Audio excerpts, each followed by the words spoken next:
Hey, I know you guys didn't really watch the actual episodes about the Pokemon last time, but like you'll want to stick around and watch these ones because like there's a really cool surprise, and it's cool, and you'll probably like it.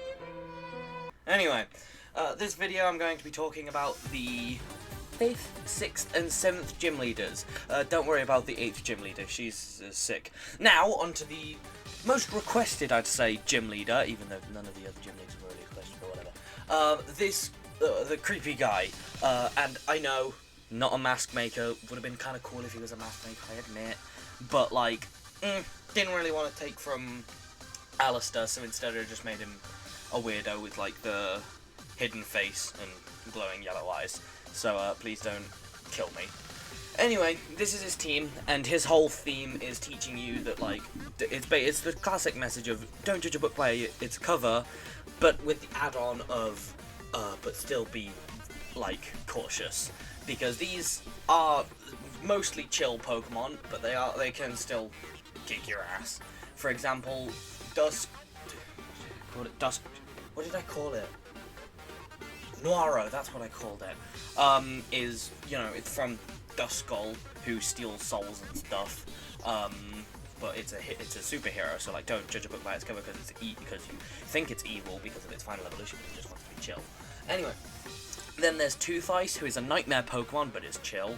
Then there's Wobbuffet, who has the big main body, but its real head is up here. Then you have Absol with the whole thing, where it's like,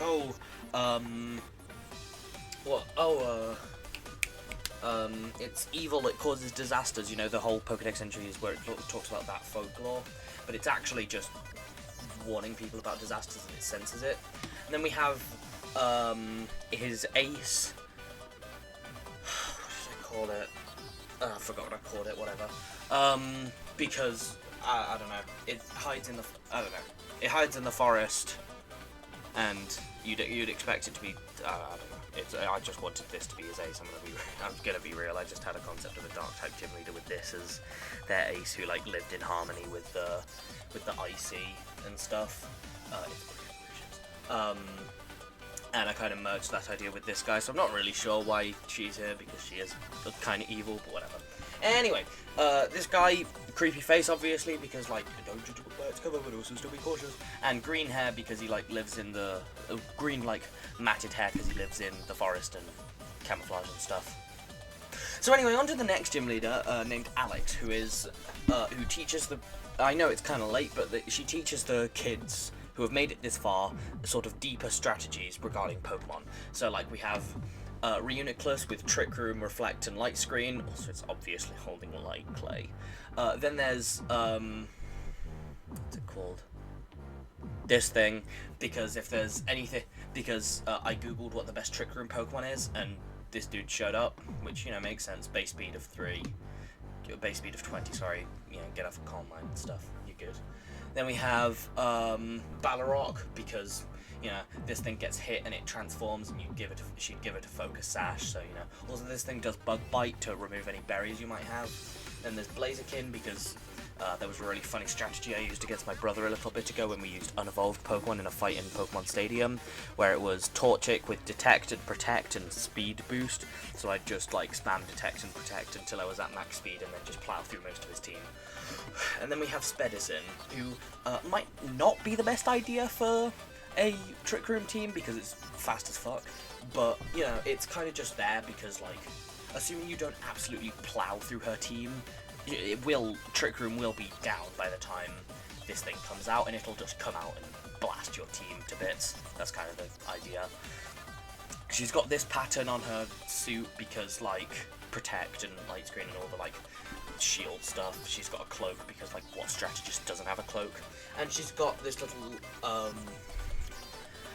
what's the word? It's not an anklet because it's not on the ankle. Boot thing that is to reference Porygon 2, who is, like, you know, historically very good, but she doesn't have a Porygon 2 because don't worry about it. Then she has, like, more goggle glasses because smart, and her little thing here is meant to represent bug wings because Bug Bite, that's a strategy. You know, you bug bite to get rid of the opponent's berry. And she has tied up hair so that it doesn't get in her face during a battle, because that's very strategic. But I'm not sure why I made it red. Also, her name's Alex, to reference Alexander the Great, who was a pretty good strategist. Anyway, on to gym leader number 7, named Aiden, whose thing is teaching people that, I know, again, kind of late for that, but whatever. Kind of late for this message, but whatever. Pokemon that have not evolved yet can be just as strong as Pokemon that have evolved. And yeah, his ace isn't all that impressive because he's still new to this. He's still young. He's still he still doesn't really know what he's doing. He's just like, oh, it evolves high, so it must be good. The Porygon 2 obviously these two obviously have an Eviolite, and they are historically very good pre-evolved Pokemon, unevolved Pokemon. Here's Failgwyn. By the way, you can see Failgwyn and Spedicin in the previous episode. And then we have an old Fakemon. I think it was maybe the 3rd video I came out with. Size small, because unevolved, but it does have a fairly good ability. Then, and there's Vilas, which I've already mentioned. He's got this like Dusclops shirt, because it's kind of the whole thing where it's kind of just a reference to one of his main Pokemon, and it's red because, I don't know, kids like skulls, I don't know. And he kind of just is wearing very childish clothes. It's like whatever comfy he's wearing, and he's trying to look cool in it. And his hair is meant to look like some kind of creature. And of course, this would usually be the part where I talk about the 8th gym leader, but she's not really here right now for no suspicious reasons. She's just sick. There's absolutely nothing deeper going on with her.